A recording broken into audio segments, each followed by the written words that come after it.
23, verset 1 au verset 5 pour introduire ce message. Proverbe 23, verset 1 à 5. La Bible dit, si tu es à table avec un grand, fais attention à ce qui est devant toi. Mets un couteau à ta gorge si tu as trop d'avidité. Ne convoite pas ces friandises. C'est un aliment trompeur. Ne te tourmente pas pour t'enrichir. N'y applique pas ton intelligence. Veux-tu poursuivre du regard ce qui va disparaître? Car la richesse se fait des ailes. Et comme l'aigle, elle prend son vol vers les cieux. Amen. Et vraiment, c'est les deux derniers versets de ce texte sur lesquels je veux insister pour introduire ce message. Il dit, ne te tourmente pas pour t'enrichir, ni applique même pas ton intelligence. Veux-tu poursuivre du regard ce qui va disparaître? Car la richesse se fait des ailes, et comme l'aigle, elle prend son vol, et elle va jusqu'au ciel. Amen. Ce matin, Dieu m'a mis à cœur de parler du désir d'amasser des richesses. Ce matin, Dieu m'a mis à cœur de parler du désir d'amasser des trésors. Ce matin, Dieu m'a mis à cœur de nous mettre en garde sur une tentation qui est dans l'air du temps. Le désir de s'enrichir. Le désir d'amasser, le désir d'avoir toujours et encore plus. Vous savez, quand vous ouvrez vos yeux aujourd'hui, il y a un nouvel évangile qui est prêché un peu partout. Les pasteurs le prêchent autrement, mais maintenant ce n'est plus que les pasteurs qui le prêchent. Vous avez maintenant beaucoup de prédicateurs. Moi je les appelle des prédicateurs d'un nouvel évangile. Et c'est des gens qui promettent aux autres comment tu peux t'enrichir, comment tu peux devenir riche rapidement, comment tu peux gagner beaucoup d'argent, méthodes techniques pour gagner de l'argent, et moyens pour s'enrichir, comment faire pour même quitter son travail, comment faire pour gagner 10 fois plus, comment faire pour rentrer 3 000 € en plus tous les mois. Nous avons beaucoup de jeunes prédicateurs. La plupart, c'est des jeunes. Et ils sont partout sur Internet. Et vraiment, Dieu m'a mis à cœur de nous parler en tant qu'enfants de Dieu. Parce que nous sommes les enfants de Dieu. Si les pasteurs, nous en tant que pasteurs, nous n'avertissons pas le peuple, bien aimé, ce qui se passe n'est pas à la gloire de Dieu. Le peuple doit être averti, et en particulier la jeunesse. En particulier la jeunesse. Amen. Et ce texte que nous avons lu, c'est un texte intéressant, n'est-ce pas? Il dit que si tu es à table avec un grand, si tu es à table avec quelqu'un d'important, si tu es invité par quelqu'un qui est riche, puisque quand tu vas chez un riche, tu vas voir ses richesses, tu vas voir ses dorures, tu vas voir ses marbres, tu vas voir ses, je ne sais pas, toutes ses richesses, tu vas voir son garage, vous voyez. Mais il dit, si tu te mets à table avec lui, tu vas voir ses couverts, en or ou je ne sais pas, en argent massif, etc. Tu vas voir à table de la nourriture, peut-être que toi tu ne manges qu'au jour des fêtes. Mais cette parole nous dit, ne convoite pas ces friandises. Amen. C'est un aliment trompeur. Et il te dit, et il continue, il dit, ne te tourmente pas de t'enrichir. Pourquoi? Parce que le fait d'être avec ce grand, le fait d'être avec un homme riche ou une femme riche, d'être invité ou de voir, ou le fait de voir, parce que être invité, le terme invité ici veut simplement dire quand tu vois les richesses. Parce que si tu n'es jamais venu dans ma maison, si je filme ma maison, je dis, ah, voilà mon garage, vous voyez les voitures, voilà Lamborghini, voilà, et l'autre, etc. Je ne connais même pas les noms. Hein? Donc, si tu vois ça sur Internet, tu es dans ma maison. Si je filme ma table, je dis, voilà, ça c'est le repas du jour, voilà. Ah, mais ça c'est des couverts achetés en Orient, voilà. Ah, ça on l'a acheté. Ah oui, ça c'était à Dubaï qu'on l'a acheté. Ça a coûté 24 000 euros. Voilà, oh la montre là. Oh, mais quand on était en Suisse la dernière fois, on l'a acheté, ça a coûté 120 000 euros, ainsi de suite. Je t'ai invité à ma table. Et la Bible nous dit que ne convoite pas ces friandises. Et quand tu vois toutes ces richesses, ne sois même pas tenté de t'enrichir. Ne te tourmente pas l'esprit de t'enrichir.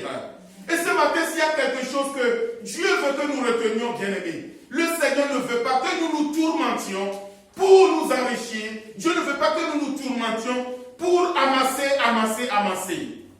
Alléluia. Et je regarde beaucoup aux jeunes. Parce que nous sommes dans une nouvelle génération où Satan est en train de promettre des choses et des choses et des choses. Tout est facile. Tu vas l'obtenir vite. En un claquement de doigts. Tu n'as qu'à faire ci, tu n'as qu'à faire ça. Au bout de 3 mois, tu l'as. Mais bien aimé, dans la vie, on n'obtient rien aussi précipitamment. On n'obtient rien par un claquement de doigts. Tout ce qui est promis, tout ce qui est... Vous savez, moi-même, j'ai des entreprises, donc je sais de quoi je parle. Tous les jours, il y a des notifications. Tous les jours, tu seras en train d'écouter une prédication. Quelqu'un va arriver, ne partez pas. Oh, mais tu as vu cette voiture? Voilà, il y a encore 3 ans, je trimais à Paris. Je me levais à 5 h du matin. Et voilà jusqu'au jour où j'ai trouvé une méthode. Et voilà, ça fait maintenant, depuis 3 ans, je vis où? En Espagne, en bord de mer. J'ai cette voiture, j'ai telle résidence, etc. Si tu veux savoir comment faire, vous savez, c'est la même chose que Satan est venu dire à Adam et Ève dans le jardin. Dans Genèse 3, Satan est venu dans le jardin. Au verset 5, il dit que quand il a discuté avec la femme, il dit, mais non, Dieu sait que le jour où vous allez découvrir cette méthode, Dieu sait que le jour où vous allez manger ce fruit, vos yeux vont s'ouvrir. Vos yeux vont s'ouvrir et vous-même vous allez devenir comme Dieu. En quelque sorte, Satan est en train de dire à Adam et Ève que je vais vous donner une méthode, une technique. Et à partir du moment où vous rentrez dans cette connexion, eh bien vous devenez le concurrent de Dieu. Vous allez être comme lui. Vous allez vous aussi, est-ce que vous me suivez? Vous aussi vous allez aligner des Lamborghini dans votre garage. Vous allez aligner des Rolls-Royce de l'autre côté. Vous allez faire entrer je ne sais pas combien de milliers d'euros par jour, etc., etc. Mais nous sommes les enfants de Dieu. Amen. Nous sommes le peuple de Dieu. Et nous devons, bien aimés, nous nourrir de la parole de Dieu et savoir ce que Dieu nous dit dans sa parole. Alors nous allons ouvrir sans plus tarder Matthieu 6. Nous allons voir ce que Jésus nous dit. Alléluia. Que nous dit le Seigneur, notre maître. Amen. Et j'espère qu'il est ton maître. Et ce matin, j'aimerais que vraiment Dieu puisse toucher nos cœurs. J'aimerais que Dieu puisse parler dans nos cœurs. J'aimerais que Dieu puisse détourner nos regards des choses, qui cherchent à nous éloigner de lui. Alléluia. Oh, merci Seigneur. Matthieu 6, nous lisons à partir du verset 19. Jésus, lui, il nous dit, ne vous amassez pas des trésors sur la terre, où la teigne et la rouille détruisent, et où les voleurs percent et dérobent. Mais amassez-vous des trésors dans les cieux, et où la teigne et la rouille ne détruisent pas, et où les voleurs ne percent ni ne dérobent. Car là où est ton trésor, là aussi sera ton cœur. L'œil est la lampe du corps. Si ton œil est en bon état, tout ton corps sera éclairé. Mais si ton œil est en mauvais état, tout ton corps sera dans les ténèbres. Si donc la lumière qui est en toi est ténèbres, combien seront grandes ces ténèbres? Alléluia. Il dit que là où est ton trésor, là sera ton cœur. Alléluia. Là où est mon trésor, là sera mon cœur. Donc ce matin, si tu veux savoir où est ton cœur, trouve là où se trouve ton trésor. Parce que chaque homme, chaque femme, vous vous rappelez ce que Satan avait dit à Dieu quand il a commencé par persécuter Job, on l'avait vu ici. Il dit qu'un homme, il donnera tout pour sauver sa peau. Parce que là où se trouve sa peau, là où sera son cœur. Une façon de dire que là où tu as quelque chose de précieux, là sera ton cœur. Amen. Et le Seigneur ne veut pas que notre cœur soit ailleurs. Il veut que notre cœur soit avec lui. Alléluia. Et c'est cette vie abondante dont notre sœur nous parlait depuis le début de ce culte. Il dit que le voleur, il ne vient que pour dérober. Parce que tous ceux qui promettent, vous savez, Satan est venu pour dérober Adam et Ève. Il leur a dit, vos yeux vont s'ouvrir. Vous allez devenir comme Dieu, mais il ne leur a pas dit à quel prix. C'est au prix de quoi? De leur relation avec Dieu. C'est au prix de leur relation avec Dieu. C'est au prix de leur relation avec Dieu. Oui, les yeux se sont ouverts. Oui, l'homme a commencé par voir beaucoup de choses. Mais la relation de l'homme avec Dieu est brisée. Et c'est ce que ce texte nous dit. Jésus nous dit que, mais si ton œil est en mauvais état, tout ton corps sera dans les ténèbres. Et si donc la lumière qui est en toi est ténèbres, combien seront grandes ces ténèbres? Et comment est-ce que la lumière en toi peut être ténèbres? Ça, c'est un test bizarre. Comment est-ce que la lumière en moi peut être ténèbres? Et Dieu veut parler à l'église ce matin, bien aimé. Dieu ne veut pas que la lumière en toi soit ténèbres. Qu'est-ce que la lumière en toi? Mais c'est le nom de Jésus. C'est la présence de Dieu. C'est-à-dire, nous disons, nous sommes les enfants de Dieu. J'ai le Saint-Esprit, je suis chrétien, donc, a priori, nous avons la lumière en nous. Mais si cette lumière, nous la laissons, notre cœur est ailleurs, notre trésor est ailleurs, petit à petit, cette lumière va s'éteindre. Elle va s'éteindre. Vous savez, il y a différents types de lumière. Et à un niveau de lumière, tu ne peux pas lire. Ah, mais Dieu veut que notre lumière puisse éclairer. Dieu veut que notre lumière puisse éclairer. Mais le jour où ta lumière est devenue ténèbres, c'est-à-dire que tu ne te rendras plus compte que tu t'es déjà éloigné du Maître. Et malheureusement, c'est ce qui se passe dans la vie de plusieurs aujourd'hui. Ils ont la parole. Ils ont la parole. Mais ils sont loin du Maître. Parce que leur lumière est devenue ténèbres. Oh Seigneur, fais-nous grâce. Fais-nous grâce. Alléluia. Et continue verset 24. Nul ne peut servir deux maîtres, car il haïra l'un et il aimera l'autre. Il s'attachera à l'un, méprisera l'autre. Vous ne pouvez servir Dieu et Mammon. C'est pourquoi je vous dis, ne vous inquiétez pas pour votre vie, de ce que vous mangerez, ni pour votre corps, de quoi vous serez vêtus. La vie n'est-elle pas plus que la nourriture, et le corps plus que le vêtement? Jésus nous dit de ne pas nous inquiéter. Et je suis là pour relayer la parole de Jésus dans nos cœurs ce matin. Je suis là pour relayer la voix de Christ au milieu de nous ce matin. Le Seigneur nous dit, ne vous inquiétez donc pas. Ne vous inquiétez donc pas. Amen. Oh Jésus, bannis de nos cœurs l'inquiétude. Bannis de nos cœurs la crainte. Bannis, Seigneur, la crainte ambiante qui est là, Seigneur. Bannis tout cela de nos cœurs. Il dit que la vie n'est-elle pas plus que la nourriture et le corps plus que le vêtement. Et c'est vrai. Dieu met la vie en face de la nourriture et le corps en face du vêtement. Parce que si tu es mort, tu vas manger? Non. Si tu es malade, est-ce que tu vas pouvoir manger? Quand tu es malade, on va dire, ça, il ne faut plus manger. Je discutais, on rigolait avec ma femme, je ne sais pas, cette semaine. Parce que je dis, regarde. Parce que des fois, on rediscute sur les paroles qu'on reçoit ici. J'ai parlé dimanche, je crois que c'était dimanche dernier que j'ai parlé des 10 millions, n'est-ce pas? Après, je dis, mais quelqu'un peut entendre ça, il peut rigoler. Il dit, mais qu'est-ce qu'il raconte, ce pasteur? Quelqu'un peut dire, mais c'est complètement insensé ce qu'il dit. Mais la vérité, c'est que ce que tu n'as jamais eu, c'est ça qui t'impressionne en fait. Ce que tu n'as jamais eu, c'est ça qui t'impressionne. Je reviens encore là-dessus aujourd'hui. Oh, bien aimé. Et il y a un homme qui disait, un homme riche. Il est tellement riche qu'il dit qu'un jour, il est allé à la banque. C'est pas ici, hein, parce qu'en France, c'est techniquement, je ne sais pas si c'est possible. Il est allé à la banque et il a retiré 10 millions de dollars en cash. Il dit, j'ai retiré les 10 millions de dollars, je l'ai pris, je l'ai mis dans mon coffre, dans le coffre de ma voiture, je l'ai ramené chez moi. Et il dit, c'est ce jour-là seulement que je me suis convaincu que oui, tu es vraiment riche. Quelle folie, n'est-ce pas?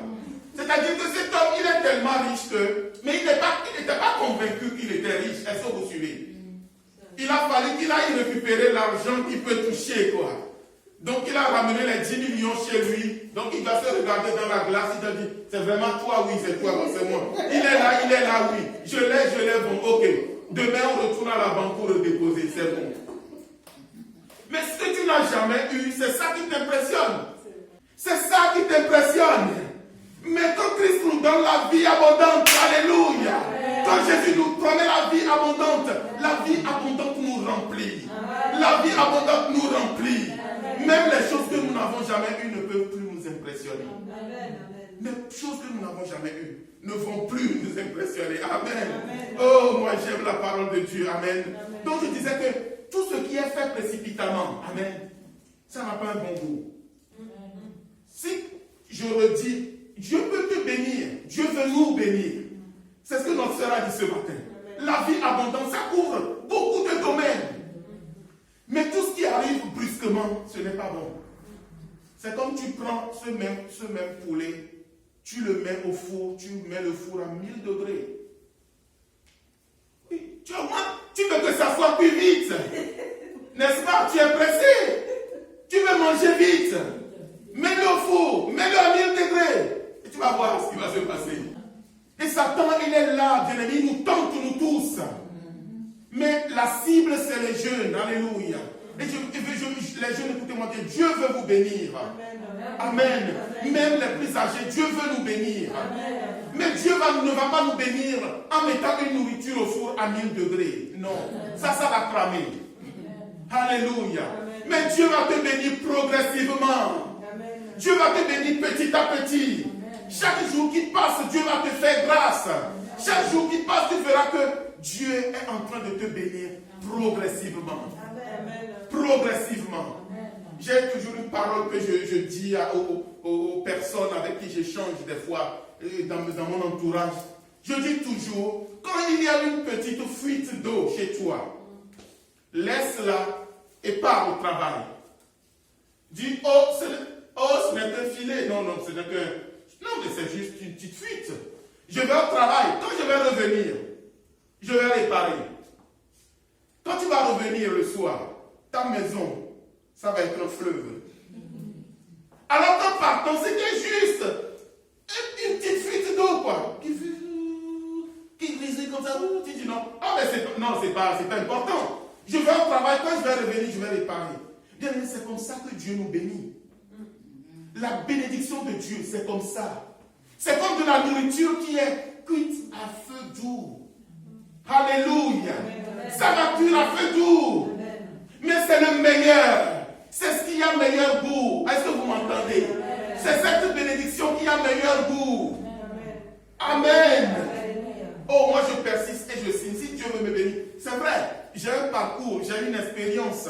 Donc, Dieu peut me donner une bénédiction brusquement, mais même s'il me donne une bénédiction brusque aujourd'hui, c'est qu'il m'a déjà préparé sur toutes les années que j'ai parcourues pour me former, afin que cette bénédiction ne me perde pas. Mais si tu n'es pas préparé, si tu n'es pas prêt, et une bénédiction rentre dans ta vie comme ça, mais tu vas tout perdre. tout va. Et la Bible dit, Jean dit, le voleur, il ne vient que pour faire quoi? Voler, détruire, égorger, tuer. Satan viendra. Quand la bénédiction va arriver brusquement, tu n'es pas préparé. Satan va venir. Il va dire, je veux voler. Et il ne va pas seulement voler, il va te détruire.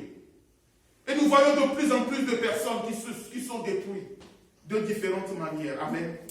Que Dieu garde nos cœurs et nos pensées. Que Dieu garde nos vies. Alléluia. Oh Jésus, je continue. Verset 27. Qui de vous, par ses inquiétudes, il nous a donné l'exemple des oiseaux des cieux, etc., n'est-ce pas? Et il continue, et dit, qui de vous, par son inquiétude, peut ajouter une coudée à la durée de sa vie? Et pourquoi vous inquiétez-vous au sujet du vêtement? Considérez comment croissent les lits des champs. Ils ne travaillent ni ne filent. Cependant, je vous dis que Salomon, même dans toute sa gloire, n'a pas été vêtu comme l'un d'eux. Alléluia. Si Dieu revêt ainsi, je dis des fois aux gens que la Bible, c'est un livre logique. Alléluia. Jésus est en train de donner une démonstration. Jésus est en train de partir de choses concrètes pour nous amener à la foi. Il prend l'exemple des oiseaux. Oui, les oiseaux ne travaillent pas. Mais il prend l'exemple des fleurs. Il dit, mais les fleurs, regardez-les. Et c'est vrai. Amen. Mais il dit, si Dieu, verset 30, si Dieu revêt ainsi l'herbe des champs qui existe aujourd'hui et qui demain sera jetée au four, ne vous vêtira-t-il pas à plus forte raison? Amen. Gens de peu de foi. Gens de peu de foi. Jésus est en train de dire, je suis en train de vous enseigner, mais vous ne comprenez pas. Je suis en train de vous donner une clé essentielle, mais vous ne comprenez pas. Et cette histoire est partie, on le lira tout à l'heure. Amen. De la prière du Notre Père. Et c'est avec ça que je terminerai ce message. Amen. Jésus, Dieu veut que nous puissions mettre en lui toute notre confiance. Verset 31. Ne vous inquiétez donc point. Ne vous inquiétez donc point. Et ne dites pas que mangerons-nous, que boirons-nous, de quoi serons-nous vêtus. Car toutes ces choses, ce sont les païens qui les recherchent.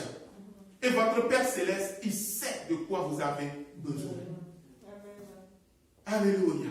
Toutes ces choses, ce sont les païens qui les recherchent. C'est pourquoi Dieu doit nous aider à ce que cet évangile puisse aller au plus loin. Dieu doit nous aider à ce que nous puissions prêcher cet évangile au plus loin. Et tous les jours, je vois des chrétiens qui s'opposent à ce message. Parce que ça ne correspond pas à ce qu'ils veulent entendre. Mais ça m'est égal. Les gens ne veulent pas entendre la vérité de la parole. Les gens veulent entendre ce qu'ils veulent entendre. Mais moi, ce n'est pas de ma bouche. Ce ne sera pas de ma bouche. Amen. Mais Dieu doit nous aider, ouvrir les portes. Amen. Pour que cet évangile puisse être prêché au plus loin. Bien-aimés, priez pour nous. Priez pour nous. Notre église s'appelle Église Lumière des Nations. Amen. Alléluia. Amen. Dieu veut que son peuple soit éclairé. Il n'y a pas que nous. Dieu utilise plusieurs pour éclairer les chrétiens. Amen. Pour mettre les chrétiens en garde. Pour ceux qui sont en train de s'éloigner. Pour les ramener vers le Maître. Amen. Amen. Les ramener. Les cœurs. Là où est ton trésor, là sera ton cœur. Dieu veut que notre cœur s'éloigne, que ce soit des hommes, que ce soit de la richesse, que ce soit du désir d'acquérir à tout prix, que notre cœur, notre pensée se détourne de toutes ces choses et vienne à notre Maître. Amen. Ça, c'est le désir de Dieu. Amen. C'est le désir de Dieu pour nous. Et ce matin, je ne sais pas où est ton cœur. Le thème du message, c'est où est ton cœur. Amen. Amen. Où se trouve ton cœur ce matin? Mon frère, ma soeur, où est ton cœur? 1 Timothée 6. 1 Timothée 6, on va lire à partir du verset 17 parce que quelqu'un peut me comprendre le message qui est donné. Quelqu'un peut dire, alors le chrétien, donc nous on n'a pas le droit de réussir, on n'a pas le droit d'être enrichi. Regardons le verset 17 rapidement. 1 Timothée 6, 17 à 19. La Bible dit, recommande aux riches du présent siècle de ne pas être orgueilleux et de ne pas mettre leur espérance dans des richesses incertaines, mais de la mettre où? en Dieu. Alléluia. Oh, qui nous donne avec comment? Avec abondance. Dieu nous donne avec tout. Dieu nous donne toutes choses avec abondance. Alléluia. Il nous donne avec abondance toutes choses pour que nous en jouissons. Amen. N'est-ce pas merveilleux? Amen. Dieu nous donne toutes choses avec abondance pour que nous en jouissions. Verset 18. Recommande-leur de faire du bien et d'être riches en bonnes œuvres, d'avoir de la libéralité et de la générosité, et de s'amasser ainsi pour l'avenir un trésor placé sur un fondement solide afin de saisir la vie véritable. Oh, alléluia. Est-ce que vous voyez ce texte? Paul dit à Timothée que les riches, ceux qui sont riches dans l'église, pourquoi il dit ça? Remontons verset 6, nous allons comprendre mieux. Verset 6. C'est en effet une grande source de gain que la piété avec le contentement, car nous n'avons rien apporté dans le monde, et il est évident que nous n'en pouvons rien emporter. Et ça, c'est vrai. Si donc nous avons de la nourriture et le vêtement, cela nous suffira. Mais ceux qui veulent s'enrichir, verset 9, ceux qui veulent s'enrichir, ils vont tomber, numéro 1, dans la tentation, numéro 2, dans le piège, numéro 3, dans beaucoup de désirs insensés et pernicieux, numéro 4, qui plongent les hommes dans la ruine et dans la perdition. C'est pourquoi le livre de Proverbes nous encourage à faire attention. Il dit, tant que tu es animé par ce désir de t'enrichir, il dit que tu vas tomber dans la tentation, le piège et de toutes sortes de désirs pernicieux et qui plongent les hommes dans la ruine et dans la perdition. Amen. Et il continue, verset 10. Car l'amour de l'argent est une racine de tous les maux, et quelques-uns, en étant possédés, se sont égarés loin de la foi. Moi, je souligne loin de la foi. Paul parle à l'église. Ce n'est pas aux païens que cette parole est écrite. Elle est écrite pour l'église. Amen. Quelques-uns, en étant possédés, se sont égarés loin de la foi et se sont jetés eux-mêmes dans bien de tourments. Ils se sont jetés eux-mêmes. Mon frère, ma soeur, nous jetons nous-mêmes dans des tourments.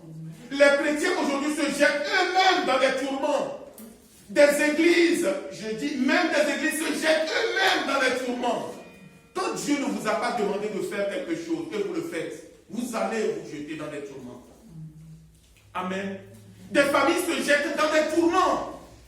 Quand Dieu ne vous a pas demandé de faire quelque chose et vous vous jetez là-dedans, vous allez vous retrouver dans des problèmes. Oh, il dit l'amour de l'argent est la racine de tous les maux. Mais le problème commence plus haut. C'est le désir d'amasser qui commence. Le désir d'amasser. La tentation de vouloir à tout prix amasser. Et on tombe dans le piège. Et les désirs vont venir de toutes parts. Puisqu'on a vu la table du grand, n'est-ce pas? On a vu les friandises du grand. On a dit, moi aussi je veux les mêmes friandises. Moi aussi je veux la même table. Moi aussi je veux le même train de vie. Que le Seigneur nous garde. Que le Seigneur te garde. Amen. Dieu nous encourage, oui. Nous avons des responsabilités. Amen. Chaque famille, chaque maison, nous sommes tous préoccupés quelque part par le lendemain. Ce n'est pas illégitime. Dieu n'est pas en train de nous dire ici de vivre, je ne sais pas, de manière irresponsable, non. Mais il ne veut pas que nous fassions du centre de notre réflexion. Comment je vais faire? Comment je vais faire pour avancer? Est-ce que vous me suivez? Comment je vais faire pour m'enrichir? Comment je vais faire pour être comme l'autre? Comment je vais faire pour posséder comme l'autre? Comment je vais faire pour atteindre le niveau de l'autre? Ce n'est pas biblique. Je dis que ce n'est pas biblique. Mais Jésus nous apprend à faire confiance en Dieu. Amen. C'est pourquoi il dit qu'aux riches, il sait que, Paul sait que dans l'église, il y a des gens qui sont riches. Dieu n'a pas de problème avec les riches. Dieu n'a pas de problème avec les riches, mais Dieu a un problème avec là où se trouve le cœur du riche. Dieu a un problème avec le cœur, là où se trouve le cœur du riche. Et c'est pourquoi Paul dit à Timothée de mettre les riches dans l'église. Mets-les en garde. Dis-leur, faites attention. Faites très attention. Recommande-leur de faire du bien. D'être riches en bonnes œuvres. D'avoir de la libéralité, de la générosité. En faisant ainsi, qu'est-ce qui se passe? Ils vont s'amasser ainsi pour l'avenir un trésor placé sur un fondement solide afin de saisir la vie véritable. Amen. Amen. Bien-aimés, c'est ça la vérité de la parole de Dieu. 2 Thessaloniciens 3, verset 10, il dit, vous pouvez juste noter, 2 Thessaloniciens 3, 10, si quelqu'un ne veut pas travailler, qu'il ne mange pas non plus. Ah, mais tout est dans la Bible, hein? Oui, tout est dans la Bible. 2 Thessaloniciens 3, 10. Parce que Paul a constaté que dans l'église des Thessaloniciens là-bas, il y a des gens qui disent, oh, mais il ne faut pas amasser. Oh, Dieu s'occupe des oiseaux. Dieu s'occupe de quoi? Des fleurs des champs. Donc, tous les jours, alléluia, amen. Dieu est bon, vous avez des gens comme ça. Hein? Dans les églises, il ne veut pas travailler. Tous les jours, il va venir à l'église toujours les deux bras en l'air. Mais la vie n'est pas toujours faite que d'avoir les deux bras en l'air. Ces deux bras-là, à un moment, ils doivent aussi travailler. Et Paul leur dit, mais celui qui ne veut pas travailler, là, il ne mange pas non plus. C'est ce que je disais tout à l'heure. Celui qui ne veut pas travailler, quand il va venir te demander, il dit, ne lui donne pas. Tu as le droit de ne pas lui donner. Amen. Mais ce que je veux que nous puissions noter ici, c'est que Dieu veut que nous travaillions. Alléluia. Dieu ne veut pas que nous fassions de nous enrichir notre préoccupation première, mais il veut que nous puissions travailler de nous-mêmes. Il veut que nous puissions faire quelque chose de notre vie. Amen. Que nous ne soyons pas là. Dieu, non, nous ne sommes pas des oiseaux. Hein. Non, nous ne sommes pas des oiseaux. Nous ne sommes ni des fleurs. Nous sommes des êtres humains. Amen. Alléluia. Et il veut que nous puissions travailler. Et si nous travaillons, Dieu va bénir notre travail. Amen. Et à chaque jour, il a dit, à chaque jour suffit sa peine. La peine, c'est le travail. À chaque jour suffit sa peine. La peine, c'est le travail. Amen. Et ce matin, bien-aimés, nous allons nous lever, nous allons prier.